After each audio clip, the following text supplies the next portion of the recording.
I feel like every time that I have something that I really love and it's something that's in my life that makes me happy, I feel like it's taken away.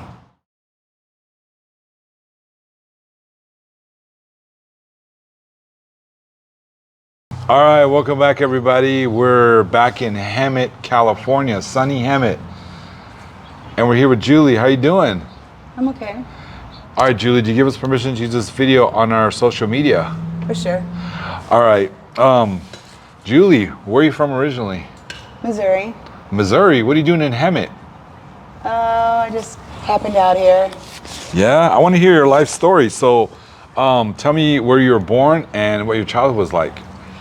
I was born in Independence, Missouri, July 25th, 1970. I have my mom and my stepdad. I never knew my real father. I have no sisters and brothers. My mom worked a lot. My stepdad worked a lot. I was a latchkey kid, where that's where like you have to go home, like you go home alone, walk home alone, and babysit yourself, and you know, just always by myself. That's all I remember, is just being by myself all the time. So I entertained myself with music. My stepdad would take me fishing a lot. Everything was good, except, you know, they drank a lot. When I was 6, my mom, they used to take me to the bar, and she was driving drunk, and back then kids didn't have to wear seatbelts. And I fell out of the car, broke both my ankles. And I think I'm a little bit resentful with her about that, because, you know, it affects my life now, today, as I'm getting older. You know, my ankles hurt me a lot. They said I wouldn't walk again, but she did. She's like, I'm not going to carry your ass. You better fucking walk again. But, you know, I think I'm a little bit resentful for her about that. So you had a pretty good childhood, except for some of the neglect, things like that. Now, were you abused at all? Well, I don't, like I said, they worked a lot, but they drank. Every weekend they would always drink. It was a dry county where I grew up at.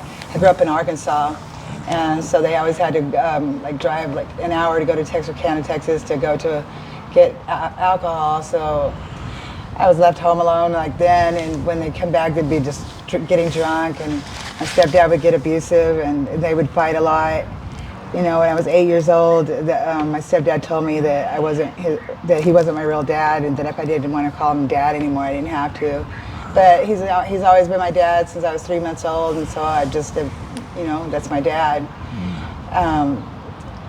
But my mom passed away when I was 13 in a house fire, and that kind of like really impacted my life right there. My grandfather, he molested me from the time I was 9 till I was 13.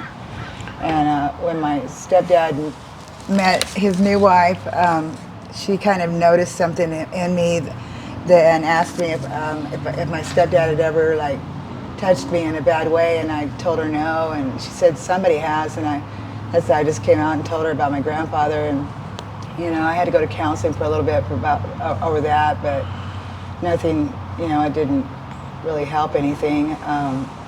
After my mom passed away, my mom's side of the family kind of just like dissipated out of my life. They used to always call and talk to them every week, but they stopped calling. I stopped getting birthday cards from my grandma, and you know, I didn't get to see my cousins as much.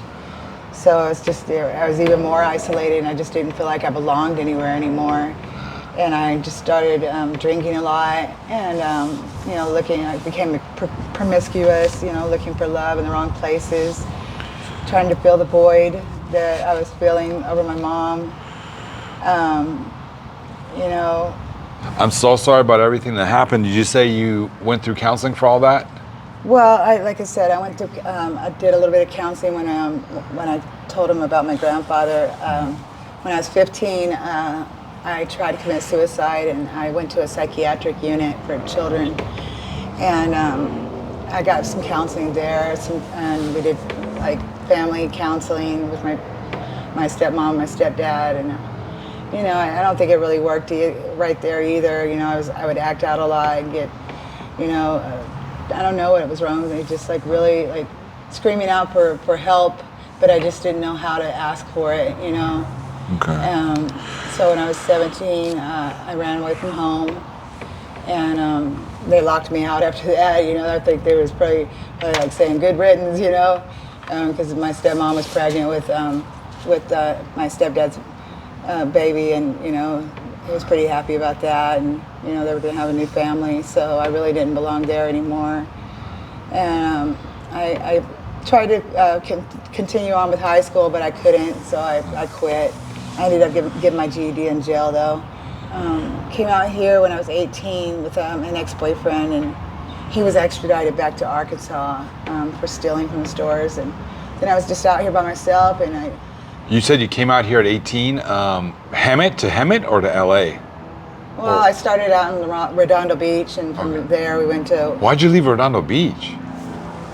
Well, I don't know. We just jumped on the bus and just traveled, from Redondo Beach. We went to Wilmington, to North Long Beach, to Long Beach.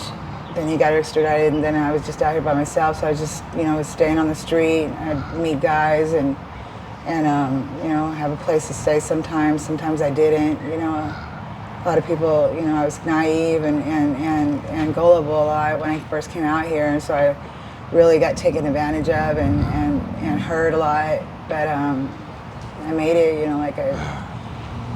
I survived the street. I was 18 years old from Arkansas, a white girl running around in LA and Long Beach, smoking crack, being a prostitute, jumping in and out of cars, just making really, really bad choices. So I'm, grateful to be here today, still alive.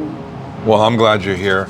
You had a rough first 18 years. So were you telling me that you were in Los Angeles at a jail when the Rodney King riots popped off? I was living in Long Beach when the Rodney King thing happened. I woke up one morning and I seen it on the news, and I went outside, and it was pretty much the same thing out there on the street, people looting the stores, and we had martial law. Yeah, and then it's hard to be a crackhead when it's martial law. You can't go out after dusk, and that didn't happen. Did you also say that you lived in Nickerson Gardens in the 90s? Well, I used to go pick up my drugs sometimes over there, and really bad area over there. Did you ever see that movie Training Day? Yeah. What was it like that? Yeah, the projects. Yeah, they're like that. Yeah. And then how did they treat you when you went in there? Like a white girl. Yeah. Really. Had to prove myself a lot. So you got the drugs there, and then you also said you lived in Long Beach too. What part? And I lived in North Long Beach, and I lived in just downtown Long Beach. Oh, okay, and you were working. You were hooking over there too. I was on the street. Yeah, on PCH. Yeah, wherever and I have Minoya, PCH, Pacific, wherever. Yeah. You ever fell in love with a client? Never. Or catch feelings for anyone? No. Well, not as far as being a prostitute and doing that. I never wanted to be in a relationship when I was out there like that, because it's not really, there's no celibacy, there's no, it's just asking for trouble, and asking for guys to like get mad at you and beat you up and shit. Yeah. Why would I can't even take care of myself. Why would I want to get with somebody that's, in the same position I'm in? Perfect. But I did meet somebody eventually. I was 22, and I met someone and ended up moving out here to Hemet with him. That's what I wanted to get to. That's how you ended up in Hemet, was you met somebody. Yeah. Okay, tell us the story from there. Well, I met him, and he ended up going to jail for a year for selling drugs to an undercover cop, and his mom came and picked me and his truck up and brought us out here, and I tried to stay clean, but I ended up going back to the street and coming out here to him and being on Florida and staying in the motels. And when he got out, he came and he found me, and he took me back, with him to his mom's house, and ended up getting clean, and I had a job, and I was with him for 5 years, and I had two kids with him. I worked, took care of my kids. I was pretty happy. Still had issues though. I had a lot of issues. Do you feel like you were abandoned by your parents? I feel like every time that I have something that I really love and it's something that's in my life that makes me happy, I feel like it's taken away.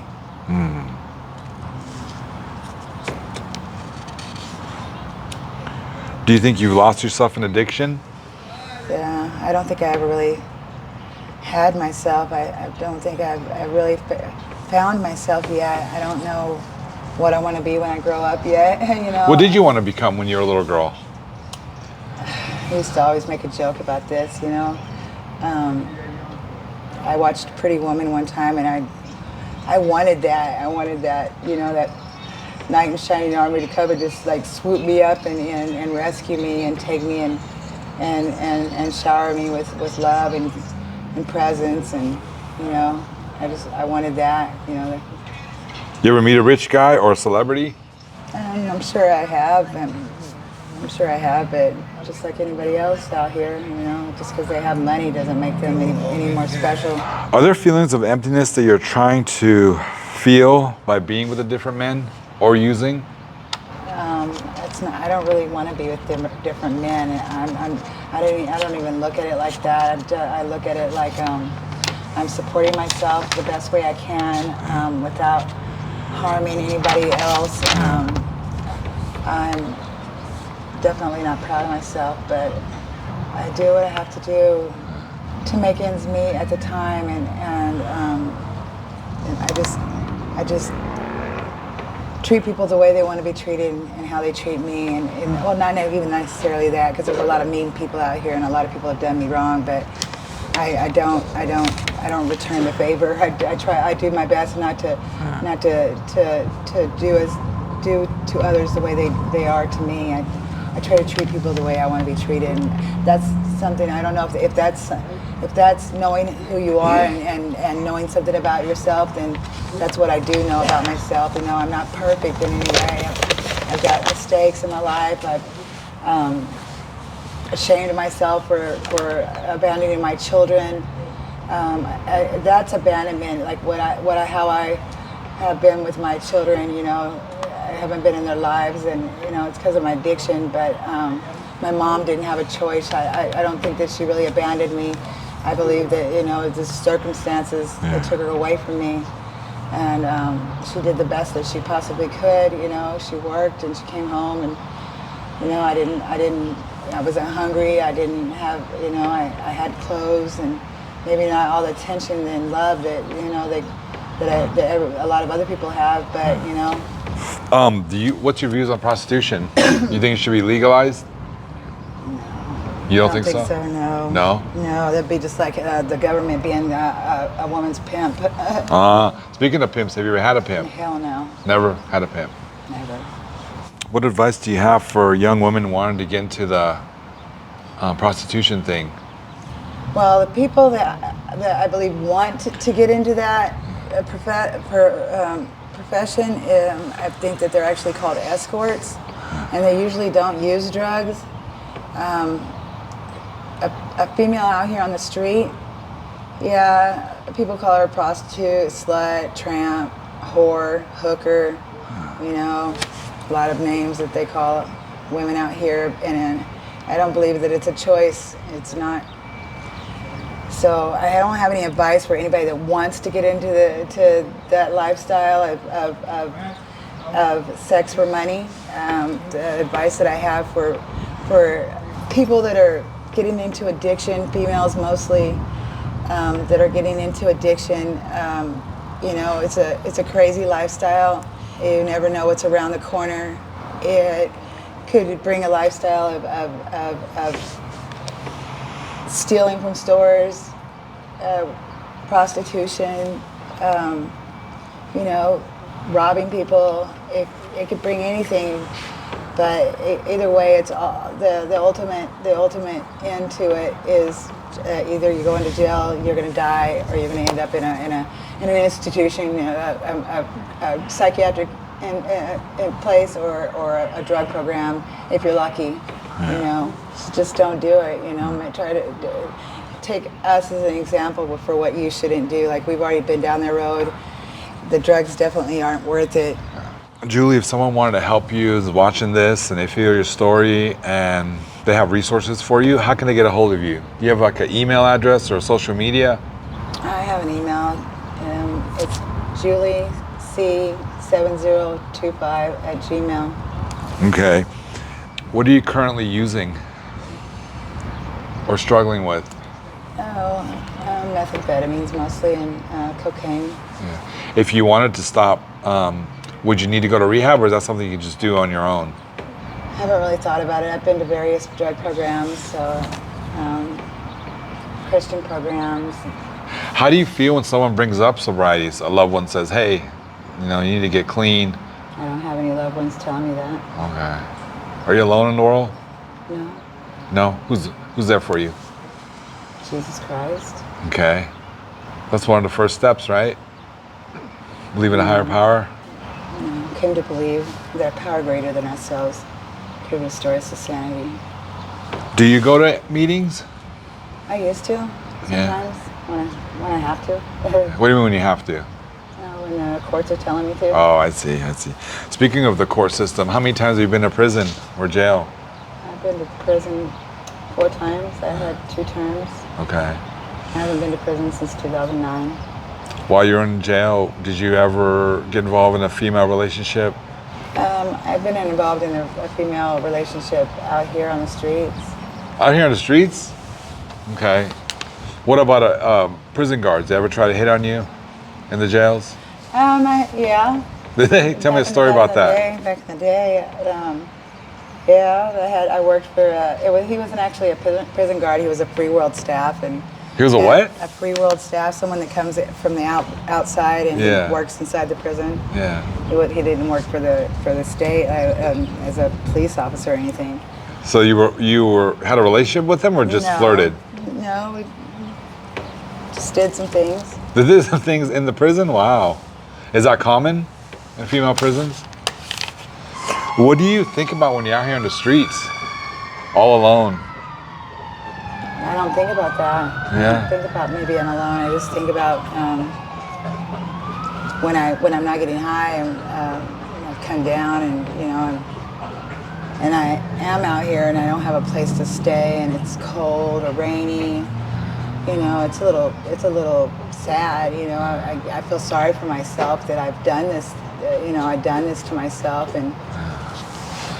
Pretty much, and it would be nice to have somebody, out there looking for me, and I know your mom passed away when you were really young, but anyone else alive? Yeah, well, my real father, I found him on peoplefinder.com, and but he only had 3 months to live, so I talked to him a couple of times on the phone, and that was it. And my mom's side of the family kind of dropped out of my life when I was 15. I'm so sorry about that. What about your children? How many children do you have? I have 6, 4 boys and 2 girls. My 2 oldest sons, they live out here in Hemet. They were born and raised out here, and I had to speak with them. My oldest son adopted my daughter, the last child that I had. Well, that's awesome. What's your message to your children? I love you very much, and thank you.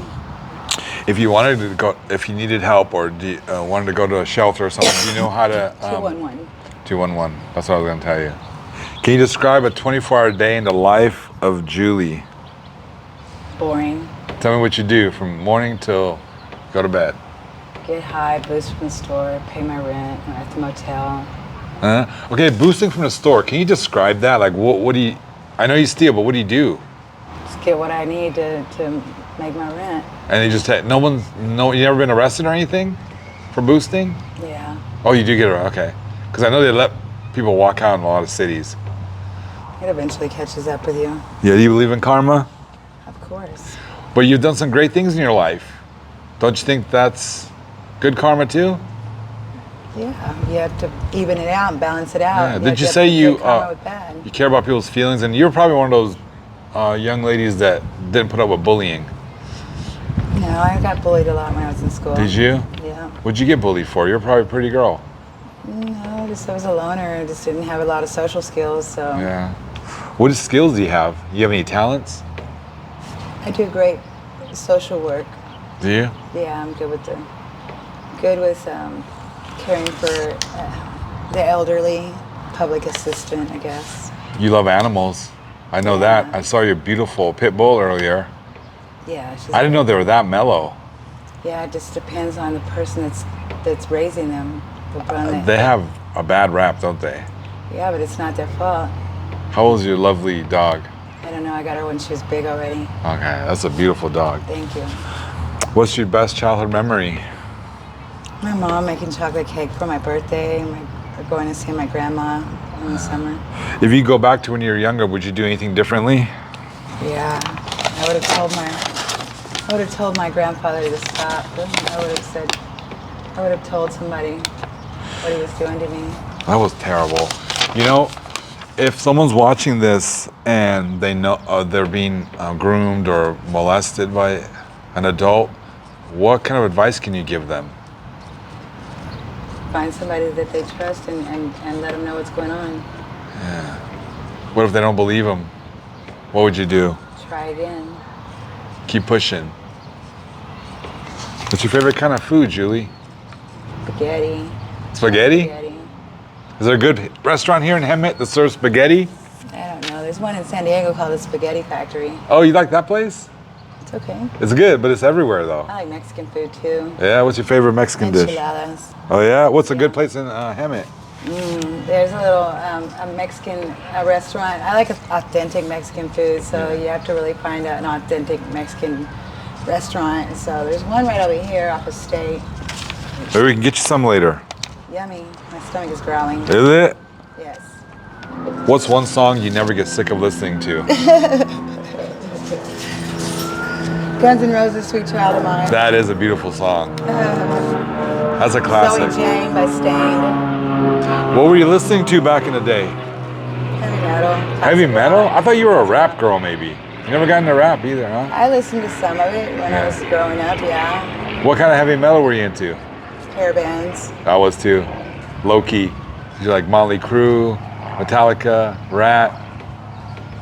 What's AC/DC, Judas Priest? Quiet Riot. Yeah. What about concerts? You ever been in cool concerts? Just one. I went to Chicago. Chicago's a good band. Yeah, they're all right. They're all right. Not really the concert that I would have That's true. chosen to go to. They're legendary though. If a genie gave you 3 wishes, I would wish for world hunger to go away. I would wish for peace in the world. oh, And then I would wish for more wishes. were you Miss America before? Because that's like a Miss America answer, which is great. Who would you like to see yourself in a couple years? I would like to have my Social Security income to be approved, and I would like to have a safe place to live. All right, Julie, thank you so much for this interview. I got one last question, and I'm gonna let you go, okay? What's your message to the world? Well, my message to anyone that sees this video would be to be kind, be patient with yourself, do your best not to judge others. You don't know what that person is going through that day, or what's going on in their life. You know, they say that we're all just one paycheck away from, you know, but for the grace of God, there go I, you know. It's just, you know, everybody has their walk of life that they're supposed to have, and, you know, one man dies so another man can live, you know. He uses drugs and goes through what he goes through so the next person can see it and say, that's not what I want to be, or I'm not going to do that, you know. It's just, you know, we're all learning from each other, you know. Some things we learn good and some we don't. Some people learn better than the others. I just hope that people could just be nicer to one another, kinder, more understanding. Thank you so much for that. Yeah, you're welcome.